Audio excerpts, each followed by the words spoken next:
Think about the last time you packed for a major trip. You laid out your clothes on the bed, you checked your DOP kit for your toothbrush, make sure you had your socks, Right. and, you probably tapped your front pocket to feel the familiar shape of your physical passport. Simple, right? Yeah, the old school checklist. Exactly. But today, your most critical packing list is entirely invisible. Welcome to Inside the Future. And today we are doing a deep dive into a really fascinating set of materials detailing how the modern travel survival kit has evolved. It really has. Yeah, it's gone from a simple paper itinerary Right. into this incredibly complex digital ecosystem, a world where artificial intelligence is basically your ultimate travel companion. I mean, Absolutely. it's no longer just about bringing a passport, is it? It's about deploying VPNs, setting up two-factor authentication, and leaning on these predictive algorithms. So, to set the stage for us here, let me ask you this. Has the fundamental nature of travel actually changed? Or is it just that the tools we use to survive it have had to radically evolve? Well, I think the physical act of moving from point A to point B, getting on a plane or a train, that remains the same. But the ecosystem you're moving through has grown exponentially more complex Right. and, frankly, much more volatile. Information itself has transitioned from being just a mere convenience, like looking up a good local restaurant, into your primary currency. Wow, primary currency. Yeah, and your core defense mechanism, really. Because Yeah. when you're traveling today, being disconnected or misinformed, it isn't just an inconvenience anymore. It's physically and financially dangerous. Yeah, I mean, the stakes are just so much higher now. Exactly. The tools have evolved because the environment aggressively demands it. Yeah, so to really understand why this shift happened, why these invisible tools became absolutely non-negotiable, I think we have to look at a moment when traditional travel methods just entirely collapsed. Oh, yeah. I'm talking about the 2023 Canadian wildfires. Because this Uh, wasn't just a matter of, avoiding a smoky area for a couple of days. The entire transportation infrastructure was just completely paralyzed. it was a cascading failure, really. Yeah. We saw sudden highway closures, massive flight cancellations, one after another, and major airports were essentially turning into holding pens. I mean, you had Mhm. people sleeping on luggage carousels. Which is just a nightmare scenario for any traveler. Thousands of stranded people. The sky was literally turning orange, and everyone was panicking. And what were they doing? They were refreshing the exact same overloaded airline apps. Yeah, trying to dial customer service lines that suddenly had, what, 4-hour wait times? Exactly. It was a complete bottleneck of information. But according to our sources, this crisis actually became the ultimate proving ground for AI as a traveler's lifeline. It did. People navigated that disruption by turning to AI tools to organize this absolute storm of panic alerts into a clear runway out of the danger zone. It's almost like having an air traffic controller for your personal life. That's a great way to put it.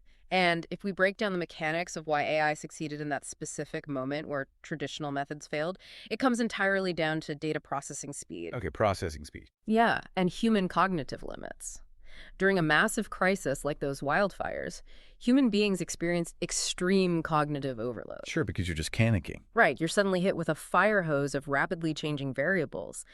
I mean, a human brain simply cannot simultaneously monitor local emergency radio broadcasts, cross-reference them with the dynamic airline seat availability, track the real-time GPS proximity of a spreading wildfire. It's moving fast, yeah. Exactly. And then simultaneously try to map an alternative train route. We just freeze up. Yeah. It's like trying to drink from 5 fire hoses at once while, I don't know, trying to solve a Rubik's Cube. Precisely. But an AI system can process those disparate, massive data streams in milliseconds. Right. It doesn't put out the fire. The disruption is obviously still happening, but it filters out the noise. By consolidating the weather updates, the transit schedules, the emergency advisories, it provides actionable recommendations faster than human panic can set in. Wow. Yeah, enabling safer, immediate decisions. Okay, but let me push back on that idea for just a second. Because if you are relying on AI to micromanage every possible disruption, constantly optimizing your routes, rerouting your trains, pinging your phone with all these alerts, doesn't that mean the spontaneity of travel is dead? I mean, are we just replacing the joy of getting lost in a new city with this hyper-vigilant algorithmic monitoring? It's a very valid concern, but I'd actually argue the exact opposite is true. Really? How so? Spontaneity is actually protected by this technology. Think about the basic psychology of travel. You can only be truly spontaneous when you feel a baseline level of security. Okay, yeah, that makes sense. If you are constantly terrified about missing a flight cancellation text, or if you're manually trying to figure out if the local air quality index is safe enough to even leave the hotel. Your whole day is just logistics. Exactly. Your mental bandwidth is entirely consumed by it. When the AI handles that groundwork and crisis management in the background, it frees up your cognitive load. You actually have the mental space to adapt, relax, and explore. Because you know your digital safety net is continuously scanning the horizon. Right. You're not worrying about the what ifs because the AI is already on it. Yeah, it's a really great way to look at it. It's almost like having the scaffolding firmly in place so you can actually enjoy building the house. Right? Exactly. And well, thinking of safety nets, once we have that macro-level crisis management handled, we have to deal with the insidious, invisible threats, the ones lurking right inside the places where you actually seek shelter. Yes.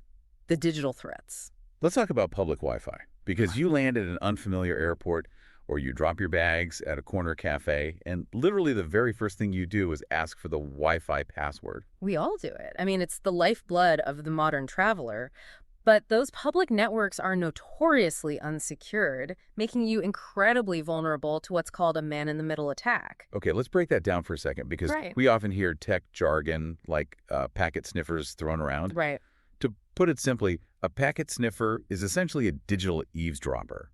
So imagine you're sitting in that cafe, sending a series of postcards through the mail to your bank. A packet sniffer is someone standing at the post office reading your postcards, your passwords, your account numbers before they ever even get put on the mail truck. That is the perfect analogy. And this is exactly why utilizing a virtual private network, or VPN, is just absolute table stakes now. You can't travel without one. You really can't. Yeah. A VPN takes those postcards and essentially locks them inside a titanium lockbox before sending them through the mail.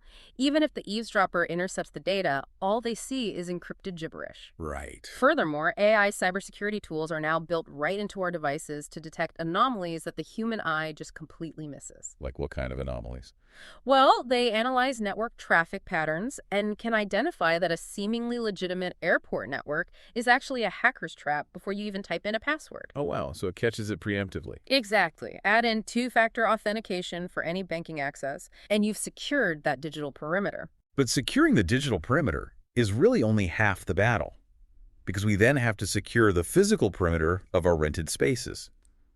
And honestly, this next part from the deep dive sources gives me a bit of a chill. The hidden cameras. Yes, the reality of hidden cameras in hotels, Airbnbs, and hostels. It's terrifying. The miniaturization of camera technology has made this a massive, pervasive issue. I mean, a high-definition lens can be hidden almost anywhere now.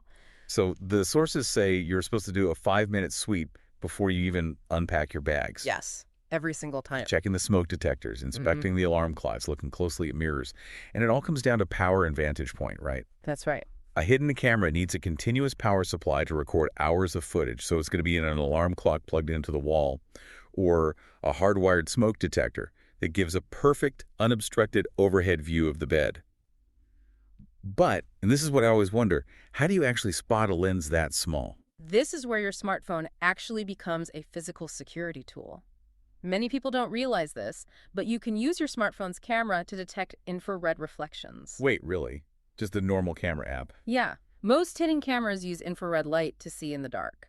If you turn off all the lights in your rental room, open your smartphone camera, and slowly pan around the room, those hidden infrared lights will often show up as bright glowing dots on your phone screen. That is wild. I had no idea you could do that. It's a great trick. Additionally, AI-powered privacy detection apps can scan the local Wi-Fi network you just connected to. Okay, how does that work? They analyze the data packets to identify if there are unauthorized IP cameras actively transmitting video data on that exact same network. It's just incredible the power we carry in our pockets. But, you know, there's a dark flip side here. Because AI is essentially a digital skeleton key. Yes, it goes both ways. We're using it to lock down our itineraries, encrypt our data, sweep our rooms. But bad actors are using the exact same technology to pick the locks on our psychology. We're seeing a massive rise in AI-generated travel scams. Oh, it's getting so bad. Imagine you're exhausted, you're jet-lagged after a 12-hour flight, your phone rings, and it sounds exactly like the airline representative telling you there's an urgent fee to release your baggage. It is a highly sophisticated form of social engineering. Older scams were easy to spot because they had terrible grammar or strange amateur formatting. Right, the classic phishing emails. Exactly. But today, large language models can generate perfectly polite, contextually accurate phishing messages that look absolutely identical to official corporate communications. Is indistinguishable. And the voice cloning technology has advanced so much that a scammer only needs a few seconds of audio, maybe scraped from a public Instagram video you posted. Wait, really? Just a few seconds? Just a few seconds. And they can use that to replicate your voice or the voice of an airline official. That is why the cardinal rule of modern travel is to always sever the connection. Sever the connection, meaning just hang up. Never give information or payment to incoming calls. Hang up and manually verify the issue through official established channels. Call the number on the back of your card or the official airline app. Okay, I have to step in here and express some genuine overwhelm on behalf of the listener. Because honestly, this sounds exhausting. It can feel that way, yes. I mean, spending the first 5 minutes of your hard-earned vacation, sweeping a room with an infrared smartphone camera, encrypting your data tunnels, and dodging deepfake customer service agents. How do you balance this intense, almost paranoid vigilance with actually trying to relax on a beach? I get that. But the best way to handle it is to reframe it from paranoia to just modern routine. Modern routine. Think about it. Decades ago, wearing a seatbelt felt restrictive, fearful, and unnatural to a lot of people. Now, you get in a car, you pull the belt across your chest, and you don't even think about it. Checking a smoke detector and turning on a VPN is the modern equivalent of locking the front door of your house at night. Right. It's a 5-minute checklist that actively buys you peace of mind for the rest of your trip. Once the door is locked, you can finally relax. Locking the front door. I really like that. I It do. grounds the anxiety a bit. So, okay, we've built this fortress around our data and our hotel rooms, but the moment you step outside that room, you're at the mercy of the macro environment. Which is getting rougher. Yeah, the climate is becoming just as unpredictable as a compromised Wi-Fi network. We are navigating extremes, starting with global weather. Exactly. Heat waves, unexpected flooding, typhoons, sudden plummets in air quality. These extreme weather events are becoming incredibly common. Yeah. And relying on traditional evening news broadcasts is often way too late for a traveler actively on the ground. Right. And this is where the AI forecasting tools are truly mind-blowing. Let's talk about how this actually works, because it's not just checking a standard weather app on your phone. Sure, not at all. These AI systems are processing massive meteorological data sets. They're ingesting live satellite imagery, atmospheric pressure readings, ocean temperature models, and literally decades of historical weather patterns all at once. The scale of data is staggering. And they run predictive models that can identify the exact trajectory of a typhoon days before traditional meteorologists even sound the alarm. It's like having a hyperlocal guide in your pocket who can just read the sky and tell you to completely reroute your itinerary to a different city before the storm even forms. It is predictive rather than reactive. And, that exact same logic applies to the micro level too, your own biology. Oh, right. Medical preparedness. Medical preparedness is a critical area where traveler assumptions are very dangerous.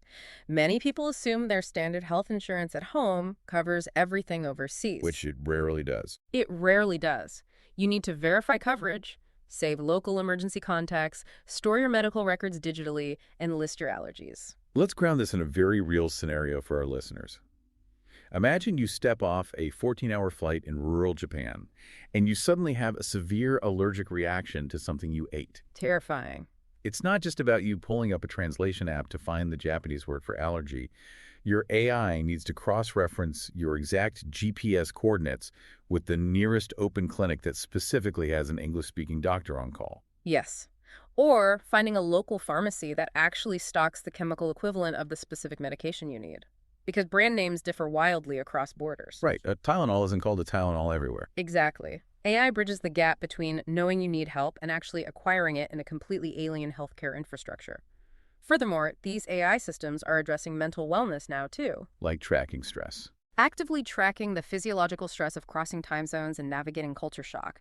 They use biometric data from your smartwatch to monitor your schedule and ping you with personalized reminders to hydrate. Or suggesting when to get sunlight to beat jet lag. Precisely, telling you exactly when you should get sunlight to regulate your circadian rhythm and manage cortisol levels. So if AI is anticipating massive climate disruptions days in advance, Yeah. cross-referencing global healthcare grids, and actively managing our jet lag and cortisol levels, Mm-hmm.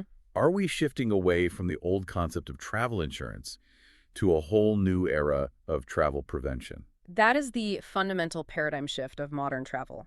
Insurance is inherently reactive. It compensates you financially after the failure has already occurred. Right. AI is proactive. It attempts to maneuver you around the failure entirely.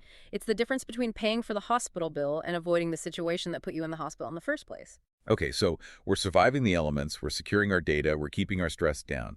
But ultimately, a successful trip relies on executing the mundane, day-to-day logistics of moving through a foreign place. Practical stuff. Right. I'm talking about navigating culture, cash, and connectivity.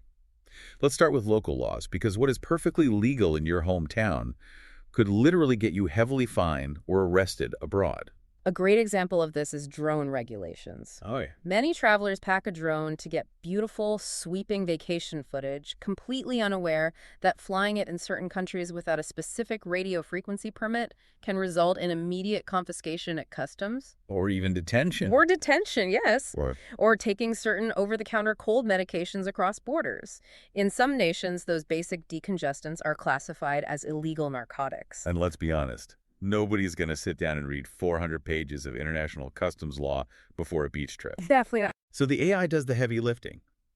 It uses natural language processing to read, ingest, and synthesize these complex country-specific legal codes into a digestible summary right before you arrive. It's incredibly convenient. It essentially taps you on the shoulder and says, hey, leave the drone in the bag, don't take photos of government buildings here, and leave the allergy meds at home.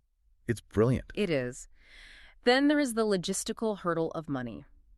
The golden rule is to never rely on a single payment method. Redundancy. Always. You need physical cards, mobile options, and emergency cash. You need redundancy because payment networks routinely go down, or a fraud algorithm freezes your account because you suddenly bought a coffee in Bangkok. Right. And AI budgeting tools are now integrated directly into our digital wallets to prevent that. Let's unpack how that works, because it's not just a digital spreadsheet. It's advanced pattern recognition. It's exact. The AI monitors your baseline spending habits at home, and when it detects a true anomaly, like a massive charge in a country you haven't booked flights to, it instantly flags it. Yeah. But it also knows that you did book a flight to Bangkok, so it doesn't freeze your card for buying that coffee. It gives you localized, intelligent control over your financial security. Exactly. And, as travelers increasingly want to minimize their footprint, we are seeing AI tackle the complexities of sustainability as well. Right, because calculating carbon footprints isn't just guesswork or greenwashing anymore. These tools analyze the specific aircraft type being flown, the passenger load, and the fuel burn rates at different altitudes to recommend the most genuinely eco-friendly flight routes. And it goes beyond flights. Right, they identify lodging that actually utilizes renewable energy and efficient waste management. It's helping us actively preserve the destinations we're visiting. But this brings us to an incredible irony from our sources. What's that? Well, we have spent this entire deep dive talking about this omnipotent digital savior, this AI that can predict typhoons, translate medical jargon, thwart cyber attacks, and navigate international customs law. Yes. But our omnipotent savior is entirely useless if we forget a $15 portable charger. Ah, yes. I mean, is our heavy reliance on AI creating a massive, dangerous, single point of failure for modern travel? It is the absolute Achilles heel of the modern traveler. You've hit on a profound truth there. AI navigation, real-time translation, dynamic itineraries, they are essentially dead weight without a battery. It's useless plastic and glass. We have built an incredibly sophisticated digital fortress, but it is completely tethered to lithium-ion chemistry. The physical world still dictates the terms of the digital world. Wow, the physical world still dictates the terms. If you lose power, if you lose cellular connectivity and haven't downloaded your offline maps or secured a local eSIM, you are instantly transported back to 1995. And without the actual paper maps. But worse, yes, because you don't actually have the physical paper maps and travel agent itineraries that travelers in 1995 actually carried. Power management is now the most critical physical survival skill a traveler can possess.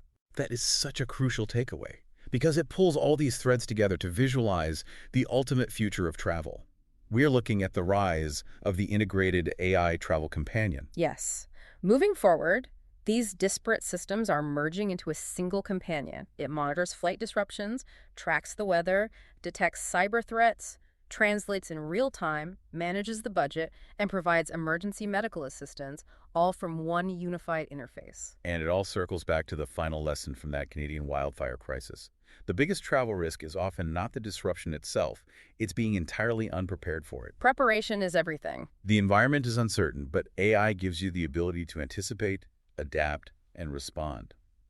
The new mantra for the modern era is simple: pack your passport, pack your charger, and don't forget to pack your AI travel companion. It truly is the invisible packing list that ensures the physical trip actually happens safely. It really is. You know, we started this deep dive by looking at how the tools of travel have evolved, from a simple toothbrush to complex algorithms that act as our meteorologists, bodyguards, and legal advisors. But I want to leave you with a final thought today. Something to ponder as you plan your next journey.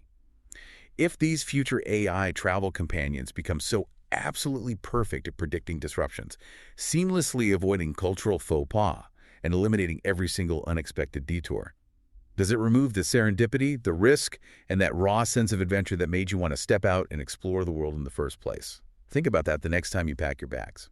Well, that wraps it up for us today. Thanks for joining us on Inside the Future, and see you in our next episode.